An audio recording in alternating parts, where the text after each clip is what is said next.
കോൺഗ്രസിലെ സ്ത്രീലംബടരായ ചിലർ എന്തൊക്കെയാണ് കാട്ടിക്കൂട്ടുന്നത്?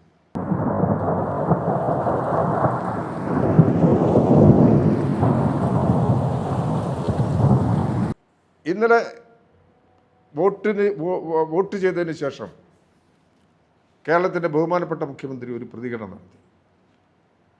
മുഖ്യമന്ത്രി നടത്തിയ പ്രതികരണം ഈ കോൺഗ്രസിലെ സ്ത്രീലംബടരായ ചിലർ എന്തൊക്കെയാണ് കാട്ടിക്കൂട്ടുന്നത്? അത് ശരിയായ പ്രതികരണമല്ലേ?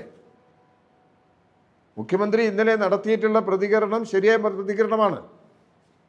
അതിനെന്താ കോൺഗ്രസ് നേതാക്കന്മാരുടെ പ്രതികരണം? CPM-ൽ എത്ര ആളുകളുണ്ട് സ്ത്രീലംബരന്മാർ?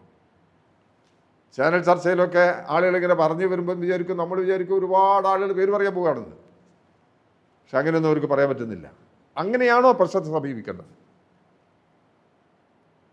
മുഖ്യമന്ത്രി കോൺഗ്രസിലെ സ്ത്രീലംബടന്മാരെ കുറിച്ച് പറഞ്ഞാൽ കോൺഗ്രസിൻ്റെ നേതൃത്വമാകെയെന്നൊന്നും മുഖ്യമന്ത്രി പറഞ്ഞിട്ടില്ല.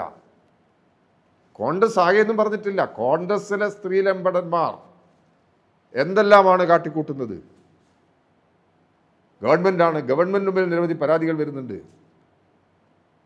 ആ പരാതികളെല്ലാം ഒന്നിച്ച് ചില സമയത്ത് പുറത്തു വന്നോളുന്നില്ല.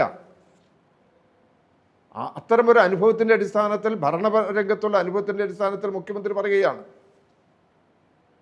അതിനിവിടെ രൂപപ്പെട്ടു വന്നിട്ടുള്ള പ്രശ്നങ്ങളുണ്ടല്ലോ, ആ പ്രശ്നങ്ങളെക്കുറിച്ച് പ്രതികരിക്കുന്നതിന് പകരം CPM-നകത്ത് സ്ത്രീലംബടന്മാരില്ലേ, അവരോടെന്ത് നിലപാട്?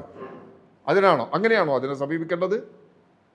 കോൺഗ്രസിൽ ആരോപിക്കപ്പെട്ടിട്ടുള്ള ആളുകളുണ്ടെങ്കിൽ അത് സംബന്ധിച്ചുള്ള നിലപാട് അവർ പറയണം. CPM-ൻ്റെ ഭാഗത്ത് ആരെങ്കിലും അങ്ങനെ തെറ്റ് ചെയ്യുന്നവരുണ്ടെങ്കിൽ അവർക്ക് ചൂണ്ടിക്കാണിക്കാം. അങ്ങനെ ചൂണ്ടിക്കാണിച്ച് സമൂഹത്തെ ശുദ്ധീകരിക്കുന്നതിന് ആവശ്യമായ നിലപാട് സ്വീകരിക്കുന്നതിന് പകരം മുഖ്യമന്ത്രിയെയും CPM-നെയും ഇത്തരം ഒരു നിലപാടിൻ്റെ ഭാഗമായി കടന്നാക്രമിക്കുക എന്നുള്ള സമീപനമാണ് രമേശ് ചെന്നിത്തലയും അതുപോലെ ഈ VD സതീശനും പ്രതിപക്ഷ നേതാവും എല്ലാം ഇത്തരം പ്രശ്നങ്ങളിൽ സ്വീകരിക്കുന്നത്. ഇത് തെറ്റിനെ വേർതിരിച്ച് കാണുന്നതിനും സമൂഹത്തിൽ നിന്ന് തെറ്റിനെ ഇല്ലാതാക്കാനും ജീർണതയെ തുടച്ചു നീക്കാനും സഹായകരമാണോ കോൺഗ്രസിൻ്റെ നേതൃത്വം സ്വീകരിക്കുന്ന ഇതുപോലുള്ള നിലപാടുകൾ?